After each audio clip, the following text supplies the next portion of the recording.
Fotoqimliq ziyorat programmasida Masek maktabdagi maktab zo'migarlari meni urib o'ltirib qo'yildi, tas qolgan. Dadamdimi ig'ir masala bor degan. Ziyorat qo'yg'ichi, qaraganda sizning baliqingiz baxtli bo'lmaganda qiladi deganda Masek u oila zo'ravonlikqa to'lgan deb javob bergan. Masek bu gapni degandan keyin ikkalan bir necha sekund jimjit bo'lib qolgan. Agar o'z bolasininki xushalligini o'ylaydigan, balamda bir aktiv o'zgarish bo'ladi deydigan ota-onalar bu filmni oxirigacha ko'ring. Bu film balangizga bir fursat bo'lishi mumkin. Elon Muskdek insoniyat fan texnikasiniki yuqori cho'qsi turgan bu odamninki baliqidagi eng unutilmas kechirmishi amaliyot maktabdagi zo'mgarlar va oila zo'ravonligi. Dadasi Muskni bo'za qilganlar turib uni qilva deb tilgan. Maktabda saboqdoshlar tomonidan bo'za qilingandan keyin uyga qaytsa, dadasi uning boshqalarga taqabul turolmaganligi uchun uni yaramas deb 2 soatga yaqin tilgan. Elon Musk 1971-yili Janubiy Afrikaning ma'muriy poytaxti Pretoriyada tug'ilgan. Dadasi Eril Musk nihoyat qobiliyatli mexanik injener, kelishgan, boy va talantli odam edi. Onasi Mei Musk bo'lsa model edi. Elon Muskning so'z bo'yicha aytganchada onasi go'zallik, aql va hayotiy kuchni o'ziga mujassam qilgan ayol.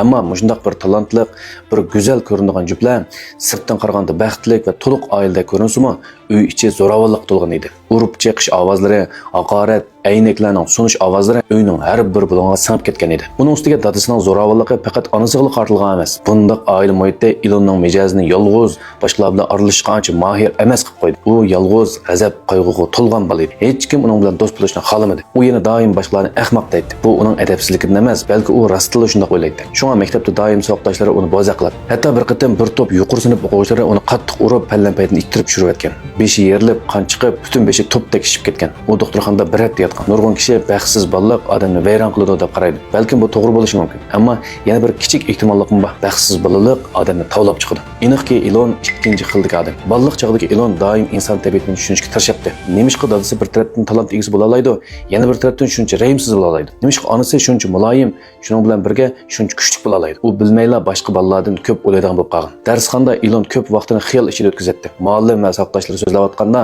u go'yo hech nima anlamagandek turadi. Har kuni deraza sirtiga tikilib o'tiradi. Ba'zida tuyuqsiz o'zi bilan o'zi paranglashgandek qiladi. Elonning boshqachilig'iga qarata maktab dastlabda uning aqliy iqtidorida masala bo'lishi mumkin deb gumon qilgan. Keyin uning anglash iqtidorida masala bo'lishi mumkin deb qaragan. Oxirida bo'lsa uning diqqatini jig'anmaslik kamchiligi bor, zehnini yetarlik markazlashtirolmaydi deb o'ylagan. Ammo Elonning o'zi buni mundaq tushuntirdi. U kichikdilla bir xil iqtidorga ega edi. Uningki mangsa cho'nqur o'ylanish va hisoblashga kirganda his qilish sistemasi o'zligidan taqilib, sirtqi uchurlarni qabul qilmaydi. Demak, u muallimga parvosizlik qilgan emas, balki rostli muallimning gapini anglamagan. Sirtdan qaraganda Elonning diqqat markazlashtirishida masala bordek ko'rinadi. Amniyatda bo'lsa dal aksida. U odatdan tashqari kuchli zehnini o'ylanishga markazlashtirgan. Shunga Elon nihoyat kichik vaqtida 8-9 soat uzluksiz kitob o'qiy oladi. Buni ko'pincha cho'nglarni qilmaydi. 5-6 yoshlarida Elon o'zini balkim sarang bo'lib qolgan bo'lsam kerak deb o'ylagan. Har xil o'ylar birining orqasidan biri uning ma'nosida paydo bo'ladi. Atom, energiya, koinot u bu dunyoning mohiyatiga qiziqishga boshladi. Ammo bu narsa boshlang'ich maktab darsligining doirasidan beklab qolib ketgan. Shunga Elon qo'liga tushgan barliq kitoblarni o'qishga boshladi. Ensiklopediya, ilmiy fantaziya romanlari, hatto to'ng'at remote qilish qo'llanmasigacha o'qidi. Dal shu vaqtda uning hayotiga eng chong ta'sir ko'rsatgan bir ilmiy fantaziya romani Douglas Adams yozgan Samo yo'lda sargardon bo'lish qo'llanmasi bilan uchrashdi. Dal bu kitob Elonning olam sayohatiga bo'lgan ching intilishini uyg'otdi. Hatto 30 necha yoshga kirgandami u ba'zida bu kitobni olib qayta o'qib turadi. Taxminan 10 yoshga kirgan yili Elon Musk o'zining tunji kompyuteriga erishdi. Uningda kichik asallarsi va alfabelika degan ikki kichik o'yin bor edi. Elon o'yin o'ynashni yaxshi ko'radi. Ammo aqlli u yana shuni his qildiki, agar o'z bir o'yin laylab uni satsa, cho'qim ko'p pul topa oladi. Shunday bo'lsa, texmi yaxshi kompyuter sotib olib, texmi qiziqarli o'yinlarni o'ynay oladi. Shunga u program yozishni o'zligidan o'rganishni o'yladi. To'g'ri, bir 10 yoshli bola o'zligidan programma o'rgangisi keldi. Texmi hayron qilarligi, u faqat bir hafta ichida basic programma til darsligini, C++, Pascalni o'rganib oldi. Keyin yana programma tilini o'zligidan o'rgandi. 13 yoshga kirganda Elon o'zining tunji kichik programmasini yozdi. Bu Balistar degan bir odam o'yini edi. U bu o'yinni $500 ga jurnalga sotib etdi. 1983-yildagi $500 bir 12 yoshlik boshlang'ich maktab o'quvchisi uchun aytganda haqiqatan cho'ng pul. Ammo texmi muhimi Elon o'zining o'yinlarini tirishchanlik orqali reallikka aylantirib bo'lganligini haqiqiy his qilishga boshladi. U o'zining turmushini hatto bu dunyoni tirishchanlik orqali o'zgartira oladiganligini tushundi. Faqat dunyoning ichida yashab qolmasdan uning ta'sir ko'rsatadi. Bu vaqtda Elonning ota-onasi allaqachon ajrashib ketgan. Sud uning beqilish huquqini dadasiga bergan. Bu dada uzun o'tmay yangi xotin olgan. U ayolning yana bir qizi bor edi. Ammo bu oilama uzunga bormay yana parchalandi. Sababi bo'lsa, hech kim o'ylamagan ish edi. Ilonning dadasi o'gay onasi ilib kelgan qiz bilan nomuvofiq munosabatda bo'lib, hatto bir baliq bo'lgan. Bu ish yosh Ilonning dunyo qarashini butunlay ostin-ustin qilib o'tgan. 1988-yili 17 yoshli Ilon Musk to'liq o'rta maktabni bitkizdi. Janubiy Afrikada kuchiga yetgan erlar majburiy harbiy xizmatga ilinadi. Ilon askar bo'lishni xohlamadi. Uning ustiga dadasininki burunqi hayvonlarcha qilmishlari uni bu oiladan qattiq nafratlantirgan edi. Yana bir tarafdan kichkidan programma o'rgangan u Amerikadagi Krimniy jilg'isiga qattiq intiladi. Oxiri Ilon bu davlatdan qochib ketishni qaror qildi. Birdan-bir yo'l onasi bilan birga Kanadaga qaytish. Kanada onasi Meyining yurti. Uning ustiga Amerikaga nisbatan yaqin.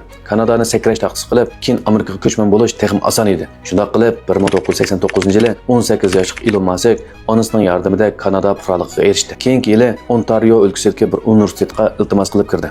O'qish boshlandi. 2 yildan keyin u o'qish bitirib Amerikadagi Pensilvaniya universitetiga kirdi.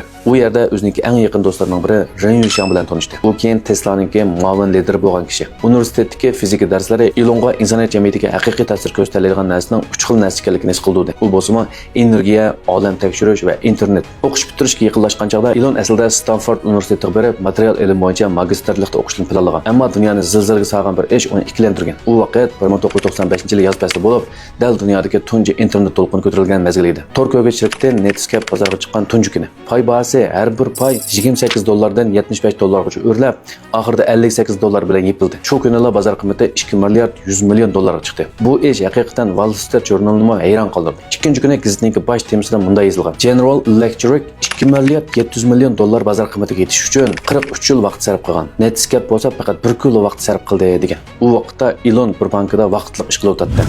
Bankadagi Netson ismli bir cho'ng xizmatdoshi Elonga mundaq dedi. Siz xohlagan vaqtda magistrlikda o'qiy olasiz, ammo internet to'lqini odamning umrida faqat bir qatim keladi. Shuning bilan Stanford universitetiga kirgan ikkinchi kuni Elon o'zining professorini izlab bordi. U men bir internet shirkati qurmoqchi, ammo mag'lub bo'lish ehtimolligim nihoyat yuqori. Chunki u vaqtda internet shirkatining taqlid qilish nisbati 90% nashotdi. Agar men mag'lub bo'lsam, qaytib sizning darsxonangizga kelishimga qarshi turmaydigansiz, deydi. Professor anglab olgandan keyin of course, faqat nihoyat oddiy qilib albatta degan. Chunki shu vaqtdagi Krimniy jilg'isida bunday misollar oz emas edi. Masalan, Microsoftning qurg'uvchisi Bill Gates, Facebookning qurg'uvchisi Zuckerberg qatorliqlarmi universitet mezgilida o'qishdan to'xtab iglik tiklagan. Shunday qilib Elon yangi o'qish bitirgan inisi Kimball bilan birga bir ko'ndirib ketgan kompyuter va har yerlardan to'plagan $8000 ilib Krimniy jilg'isiga yo'l oldi. Ular tunji qatim iglik tiklashni boshladi. Garchi ularning o'zimi muvaffaqiyat qozonish ehtimolligining uncha cho'ng emasligini bilsa-mu, yana jur'at qildi. Bir qatimliq ziyoratda Elon Musk o'zining eng xo'sh bo'lgan ishiningki, onasi Meyininki o'zining nazar doirasini echish uchun nurg'un fursatlarni yaratib berganligini aytgan. Men bu bolalarning bilishini oshirish uchun turli sharoitlarni yaratib berish